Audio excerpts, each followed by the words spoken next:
Alrighty, folks, we're going to start to look at July housing data. And for most of the country, July housing data could be looked at one of two ways. Is it simply a return to a balanced market pre-pandemic, or is it something much, much worse? We're going to look inside King County, aka Seattle, and we're going to have a conversation. Is it just a return to normal, or is the other shoe about to drop? Beth, what's going on? What say you? Hey there. So thank you for having me back. So looking at the Seattle area market for July, more of the same in a lot of ways. It's been a slow summer. Although interestingly, in the last week or so, this is not going to show in the July numbers. We'll have to wait, but it seems like there's been a little bit of a pickup in the last week or two, which is interesting. I had 4 listings go under contract and more showings coming on, more showings starting to come out of nowhere where it was just nothing but crickets for a while there. And so it'll be interesting to see what happens in August. August is typically one of our slowest months of the year, right behind December, because people are on vacation. The weather's beautiful here in Washington State, and people are excited to be out and about and not so much looking at buying or selling. But as far as what happened in July, when I was looking at these numbers and comparing them, it really seemed like the most interesting aspect of it was, in a lot of ways, it's starting to align back with our July 2019 numbers, our pre-pandemic numbers. With a few notable exceptions. Our inventory is about the same. It was 4,247 back in 2019, and it's 4,383 now. So I'm like, okay, about the same. The new listings are about the same. What's really different is the number of sales is down 33% from July 2019, not year over year, but about that much in the last 5, or I guess it'd be 6 years since before the pandemic. So our inventory is the same, sales down, pending sales are also down from 2019. So, wow. So I mean, just again, we'll get into more data, but when I hear you say that, I think it's being rosy glasses, that this is kind of like 2019. This feels more like a regression to the mean, where it's going to kind of get worse before it gets better, right? Mm-hmm. It's that pendulum, because again, you're what I heard you say, and correct me if I'm wrong, is inventory's rough and tough where it's at. Transactions rough and tough, but new listings and pendings are down. Our new listings are rough. New listings are the same. Pendings and sales are down. Pendings and sales are both down 128%, 133%. So about 30-ish%. So that's demand creator. Yeah, that's demand creator, and that's what I've seen across the country. Is July and August are going to be just anemic. Yeah. And to your earlier point, it's really interesting because I made a call about September that got a lot of heat. That I think September transactions will be above September 24. And based on what you said at the opening, the first week of August, those are likely transactions in September. Now, they're so early, they might close in August, especially if they're cash. But for most people, I think they're going to start to see increased activity because rates are down 0.5%, roughly 0.5%. And you could buy into the 5s.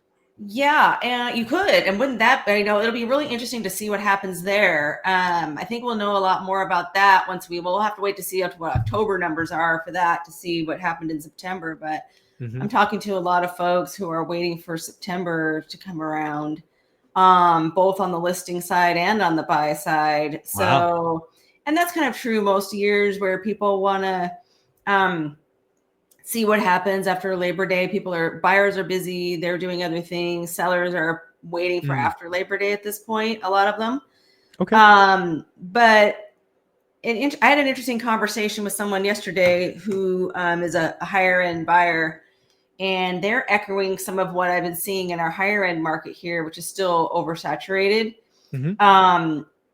They're talking about moving out of state, mostly because of tax reasons. Oh, wow. And I've been talking to a lot of folks who are just giving up and moving to Idaho, or, and I hadn't heard that in a while. Of course, during the pandemic, a lot of people are moving because of remote work. We're going to Montana, Arizona, Idaho, et cetera. Those were the main ones I would hear. A little bit of Texas here and there too. So I'm wondering if that and for some, the threat of layoffs, et cetera. But it's interesting. We got a lot of different dynamics going on here. There's been a lot of return to the office too, but then a lot of these folks with the bigger portfolios, maybe they have different situations. So I think that's going to continue to drag on the high end. If we've got a lot, I'm seeing a lot of inventory, and almost all the stories with those sellers is that they're moving out of state. So it's an interesting trend. And I don't know if you're seeing that in California too, where we have a lot of similarities.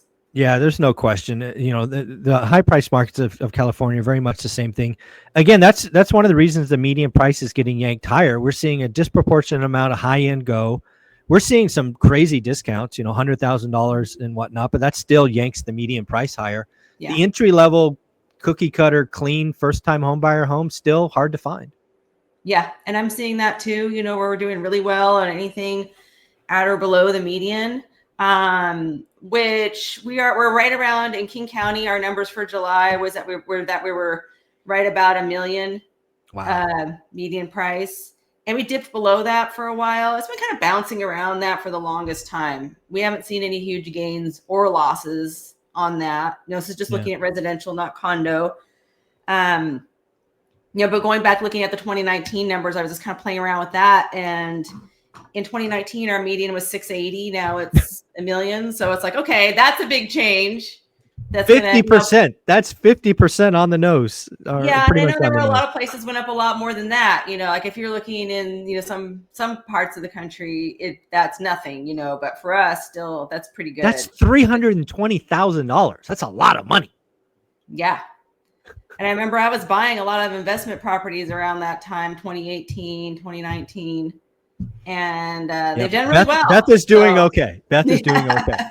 I'm still doing good. Yeah. But it'll be interesting to see what happens in the coming months with these the buyers. Well, what are real estate agents saying? Because I'm getting the feeling, you and I are friends for a long time now. We've talked nearly every week. I'm hearing, I don't know if I'll call it nervousness, but what I'm hearing from you is you got a lot of you're very wired. You're a top 1% agent in the country. It seems like a lot of agents are getting even increasingly nervous with lack of activity. Yes. So when I've talked to people, agents out there, they sound pretty discouraged. Yeah.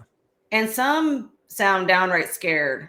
And I think business has been suffering for a long time for a lot of realtors. Yeah. This again, man, I really hope my call is correct. This is the last tough month. Yeah. It starts to get better. Now, again, it's not going to change overnight. There's no V-shaped recovery. But my call is for September 25 to be better than September 24. But yeah, August 25 is going to suck. It's going to suck. Yeah. And a lot of people are just throwing up their hands and going out of town and just like, we're just going to do whatever we're doing and not really buckling down. But another thing I've seen is that there's a few agents in every market around here that are doing really, really well. And everyone else, I think, is struggling. And I think that we're going to see this trend of certain agents taking more and more market share. Yeah, this is going to happen. This is going to happen in mortgage. It's going to happen in agents. The entire pool has been cut in half or more. But when you look inside that remaining half, it's going to be, the top 5% are going to grow, and the other 95% are going to shrink. This is the time. It doesn't feel good. Right? It's been 3.5 years of a depression. Doesn't feel good. It's almost over. And if you could just tell yourself it's almost over, and realize that when you come out of this, it's going to start to feel like a Vegas buffet. Just keep going. I could not imagine running a marathon and stopping in the last mile. That would break my brain. That's a good analogy. Yeah. Suffer for 25 and you don't finish the 26th. Oh, that would be crazy. I know. Let's hope 26 is better. I remember a few years ago, we were saying stay alive to 25 or whatever. And now it's like 26, but I just figure like we need to run the business for today. And if you get really good at doing business today in this market, then you're just going to be that much better later. Is the job harder than it was? Yes, exponentially so. Is it more expensive? Yes, exponentially so. I think those that treat a business like a business and are still marketing themselves are doing really well. Yeah, so couldn't agree those more. that are just cruising, waiting for people to come to them, which is the majority of agents actually don't really do much in the way of marketing, etc.